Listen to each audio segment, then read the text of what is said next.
අයිබෝවන් කුක්විත් අපේ තාත්තා channel එකට අපි බොහොම සතුටින් අදත් ඔබ පිළිගන්නවා. අද මම ඔයාලට ගෙනත් තියන්නේ හොඳ ඉක්මනින් හදාගන්න පුළුවන් එළෝ රොටි රෙසිපි එකක්. ඊළඟ සෝයා බෝල් චිප් එකතු කරලා ටිකක් වෙනස් ආකාරයකට තමයි ඔයාලට මම අද මේක ගේන්නේ. හොඳින් බලා ගන්න.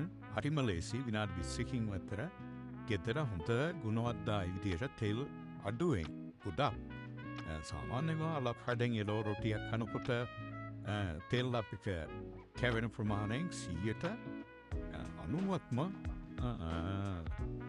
අඩුවෙන් අපිට ඒක හදාගන්න ක්‍රමයක් තමයි මම කියන්නේ. අපි ෆීලින් එක හදාගන්නවා හදාගෙන ඉවරලා අන්තිමට තමයි සෝයා බෝන් ටික දාලා පොඩ්ඩක් විනාඩි 2ක් විතර අත් කරගන්නේ. හොඳ මැටි වලඳක හදන්න එතකොට තවත් රසයි. ඉඟටත් හොඳයි. මේ මං ඔය ගන්න රොටිය ලංකාවේ සුපර් මාකට් වල තියෙනවා ටොටිලා කියලා ෆීසර් කරපු පැකට් එකක තියෙන පැකට් 6ක් තියෙන එක තියෙනවා 12 තියෙන එක තියෙනවා ඔය සුපර් මාකට් වල තියෙනවා. ඒතර ජපානයේ වගේ ඉන්න ලංකාවට ටොරිටියා කියලා ගන්න පුළුවන් ගොඩක් දැන් කඩවල තියෙනවා. ඒකට ඒකෙන් තමයි අද මං එළෝ රොටි එක වලට හදාන්නේ. මේ බලන්න මම වැඩි කතා කරන්නේ ඔයාලට පහසුවෙන් දැනගන්න පුළුවන් විදිහට මම වීඩියෝ එක අරන් තියෙනවා. එතකොට මේක අපි රොටිය එකක් අරගෙන හරියට භාගයට කපා ගන්න. භාගයට කපාගෙන දිගට හැටියට එන්න මේ දින සෝයා බෝන් චට්ටි තියෙන ලස්සනයිනේ. ඔන්න විදිහට වතුර කෝප්පයක උත්ලාගෙන තියාගෙන වතුර ටිකක් ගාලා ඔන්න ඔය ක්‍රමයට අර මුල්ල නමා ගන්න දිගට හැටයක් එන විදිහට. බලන්න. දට නමලා මේව කරගන්න. වතුර ටිකක් මේ ගෑවට පස්සේ එක රොටි එක හොඳට ඇලෙනවා. හොඳට කියන්නේ සාමාන්‍ය ගන්නට ඇලෙනවා. එතකොට අපිට ඔතා ගන්න ලේසි. ඔම්බරන හොඳට බලා ගන්න. මම බ්‍රෂ් එකකින් වතුර ටික බ්‍රෂ් කරගෙන ඊට පස්සේ සාමාන්‍යයෙන් ග්‍රෑම් 40ක් 35ක් 40ක් වගේ විදිහට හැන්දේ මේ මුල්ලෙන් තියාගන්න. ඔන්න ඔය මුල්ලෙන්. බලන්න. තියාගෙන ටිකක් දිගට වගේ හදාගන්න බා ටිකක් ඩ්‍රයි එකට වගේ හදාගත්තාම ටිකක් අපිට ලේසි ඕනම ෆීලින් එකක්. විදිහට හදාගෙන දැන් පැත්තෙන් අපි නමලා තියෙන්නේ. ඊට පස්සේ මෙහෙම චුට්ටක් මේ පැත්තෙන් කෙරවලෙන් තියලා අර දිග පැත්තට හරියට අංශක 90ට එනවා වගේ. ඒ තියාගන්න. ඔතනින්ම අපි ත්‍රිකෝණ සයිස් එක ගන්නෙ නැහැ. උඩට බලා ගන්න. ඒ බලන්න. ඊපස්සේ ඔතනින් හොඳට ටයිට් කරලා අනිත් පැත්තට සමාන්තරව නමගන්න. එක්. මේ දෙවනි එකනේ. අතන එකයි මේ දෙක. තන්දි අපි හරියට ත්‍රිකෝණේ උන්වය දෙවනි නැමෙදි ත්‍රිකෝණේ හරියට ගන්න. ඊට පස්සේ තුන්වෙනි එක ඒ විදිහට අර සයිඩ් එකට ගාන්ට සෙන්ටර් විදිහට සමාන්තරව නම් ඉතුරු කෑල්ලක් ඔය වගේ ගාන්ට එනවා. ඊට පස්සේ කොයි විදිහට අරගෙන වතුර ටිකක් හොඳට ඇතුළට තෙත් එන්න ගාලා වතුර ඇතුළට යන්න නෙමෙයි ගාන්නේ හොඳේ. ඔයාලා දැනගන්න ඕන පුතාලා ගාන්ට මම ඔය ගාන්නේ වතුර නිකන් ටෝෂ් කරගන්නවා විතරයි. ඊට පස්සේ ඔහොම නමගන්න. එතන හොඳට ළඟට අතින් චුට්ටක් වැඩි බර දාන්න නැතු ෆීලින් එක සමාන්තරව මුළු තුනට යන විදිහට පොඩ්ඩක් අතින් මේවකට ගන්න. අපි ෆ්‍රයි කරනකොට පොඩ්ඩක් උඩින් තල්ලුවක් දෙනවා. එතකොට තමයි හොඳට ලස්සනට එන්නේ. බලන්න.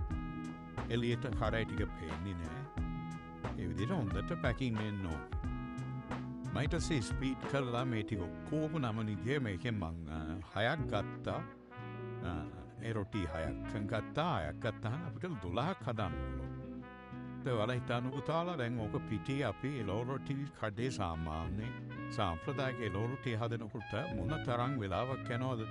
පිටියේ දාන තෙල් ප්‍රමාණය බලන්නේ ඔක්කොම අපේ ශරීර සෞඛ්‍යයට තමයි අතුරු වෙන්නේ නේ.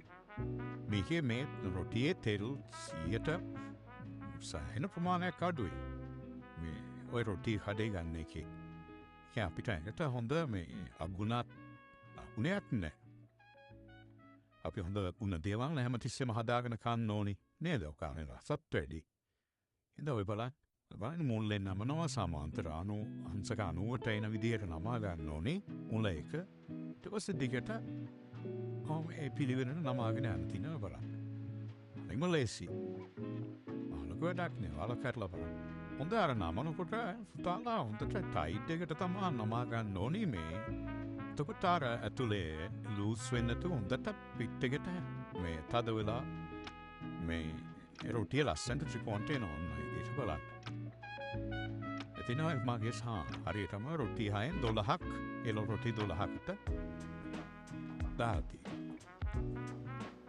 අපි වෙනම විදියට සෝයා බෝංචියට දැම්මහන් ටිකක් අර බංගලදේශ ඉන්දියාවේ වගේ අර සමෝසා කියලා තියෙන්නේ ඒ රහත් පොඩ්ඩක් එනවා ඒ ගතියත් හරි වෙනස් විදියට එල් රොටියක් කිව්වට නිකන් ඒක හරිම රස කෑමක් වෙයි ඔයාලට ඔක හදලා බලන්න.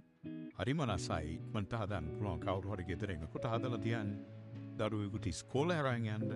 ඒ වගේ ගෙදර හවසට තේ බොන්න කොහේ හරි යද්දී අරන් යන්න. ඔය විදිහට හදලා ෆ්‍රිජ් එකේ දාලා ෆ්‍රීසර් කරලා තියන්නත් පුළුවන් රැපින් එකේ කොතලා අපිට මාසයක් ගියත් මේ එළියට අරගෙන මයික්‍රෝවේව් එකට දාලා රත් කරලා ආපහු ෆ්‍රයි පෑන් එකේ පුච්චලා ගන්න තියෙනවා. ඔන්න ඔය විදිහට පිළිවෙලට තියන්න. මම ඕකේ 5ක් තියාගන්නවා එකපාරට. ඔය බලන්න මුළු ටික ගන්න මේවා කරාට පස්සේ 6ක් තියාගන්න පුළුවන්. දෙපාරෙන් ඉවරයි අපේ රොටි 6ම. ඕම් බලන්න.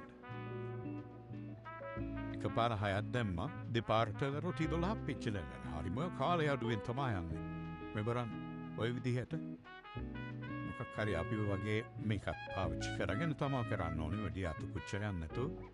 අතින් ඕක රොටි ටික මේ දාද්දි හරි පොට්ටයි තෙල් දාන්න ඕනේ. අඩු ගින්දරේ හැබැයි ලොකු ගින්දරක් දාන්නකො රොටි හරි ඉක්මනට පිච්චෙනවා. පිච්චෙන්න බලනවා. පොදාලා එකත් පරිස්සම් වෙනුනේ අඩු ගින්දරේ ෆ්‍රයි පෑන් එකක් කරලා ඔය වගේ ප්ලේට් එකකින් ටිකක් තල්ලු කරලා දෙන්න. ඒතකොට ලස්සනට හැදෙනවා. මුලදිම නෙමෙයි චුට්ට රත් වෙද්දි තමයි උඩින් තද කරන්න ඕනේ. නැත්තම් පැලෙන්න බලනවා. පැලෙන්නවත් නෑ හැබැයි හොඳට හයියට තියෙනවා රොටි. සෝම් පොට්ටක් අතින් කරකෝලා ඒතකොට ලස්සනට අර පිච්චිච්චි ගතිය තියෙනකොට ටිකක් රස පෙනුම ඒ වගේ. ඔකේ දෙපැත්තම බෙදගෙන ඔය තියෙන්නේ. බලන්න. තව ටිකක් රසට අනුව පුච්ච ගන්නත් පුළුවන්. ඔය ගන්නට මං ආස විදියට තමයි ඔය පිච්චේ. ඊටසේ මුඩු පැටි තුනක් ඔය විදියට ඔක්කොම එක්කව කරලා අර කඩේ මේ එළෝ රොටි බාසුනේ හදන විදිහටම රොටි ටික හිමීට පැටි තුනක් මේවා කරගත්තා. ඊට පස්සේ විදියට ලස්සනට එනවා. ඒ බලන්න.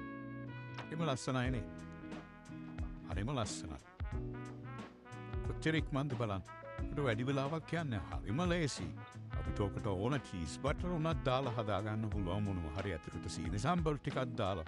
ඒකට ලෝරු ටිකක් නේ වෙනම කෑමක් වගේ අපිට ඕක ලස්සනට හදා ගන්න ඕන. ඒ නිසා පුතාලා හදලා බලන්න. හදලා මට ෆොටෝස් දාන්න, කමෙන්ට් කරන්න. මගේ channel එකේ subscribe කරලා තියාගන්න. ඉස්සරහට මම ඔයාලට හරි ගුණදායී ආහාර තමයි ගේන්නේ. ඔයාලා දිගටම මගේ channel එක follow කරගෙන බලාගෙන ඉන්න. ලස්සන වීඩියෝ ටිකක් ඉස්සරහටත් මම අරන් ඉන්නවා. එහෙනම් බොහොම ස්තුතියි මගේ channel එක බලනකොට දිගට මාත් එක්ක රැඳී ඉන්න. එහෙනම් බොහොම ස්තුතියි.